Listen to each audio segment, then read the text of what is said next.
Le musée d'art et d'histoire rend hommage au point de vue des artistes dans la montagne en perspective. Reportage dans un instant. Le musée Ariana expose les œuvres créées pour le concours de l'Académie internationale de la céramique. On s'y rend tout à l'heure.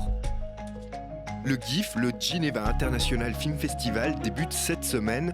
On visite ces territoires virtuels en fin d'émission. La culture à Genève, c'est culte. La montagne, un sujet de fantasme, de crainte, mais aussi d'émerveillement.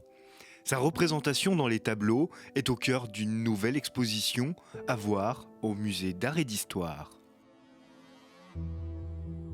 Nous avons cherché à rendre hommage à ces peintres qui ont fait de la montagne un sujet à part entière, un sujet pictural qui finalement n'existait pas jusqu'à ce que les premiers savants décident de mener des expéditions. Il faut vous imaginer le peintre devant porter son chevalet, ses peintures, etc., tout son matériel, et surtout s'aventurer dans des espaces qu'il ne connaissait pas, qui étaient dangereux.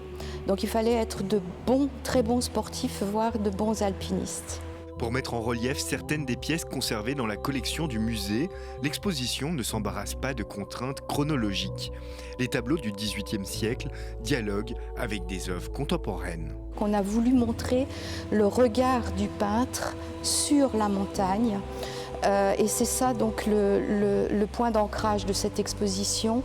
Et pour bien le faire, on a organisé l'exposition en différents secteurs. Le peintre la voit de loin, la voit de près, de dessus, de dessous, ou bien de tous les côtés. Car c'est le point de vue qui définit le regard que l'artiste pose sur ces montagnes, à la fois immuables et si fragiles.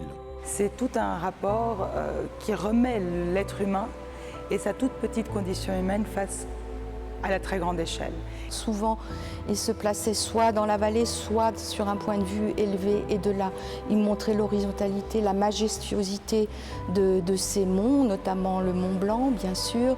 Ils ont montré les glacières avec leurs crevasses très arides. L'exposition est complétée par des textes et un audioguide. Nous faisons entrer dans la tête des artistes pour comprendre leur technique et leur regard sur la montagne. On dit souvent devant un très beau paysage, mon Dieu, mais c'est beau comme un tableau. Et c'est le renversement des valeurs, c'est-à-dire que ce sont les artistes qui nous ont fait voir la beauté de certains paysages. La montagne en perspective, c'est à voir au musée d'art et d'histoire jusqu'au 12 février 2023. Depuis sa création, l'Académie internationale de la céramique a son siège au musée Ariana.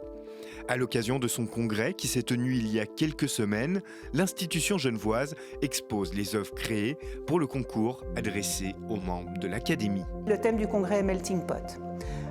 On avait envie de garder cette intention, mais en orientant légèrement différemment le titre sur migration, migration au pluriel.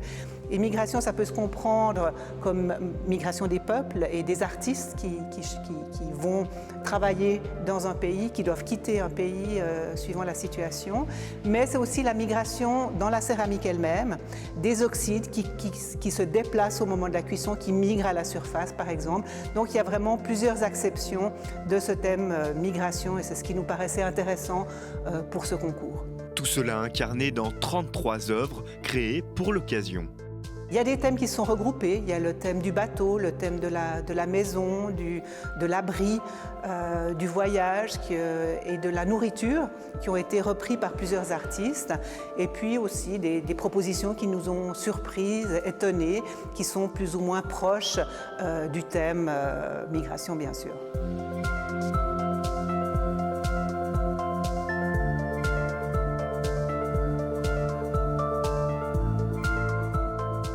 Le choix du commissaire, c'était de donner la même valeur à chacune des pièces, qu'elles soient toutes petites ou très grandes. Et c'est jamais la taille d'une œuvre qui montre sa force.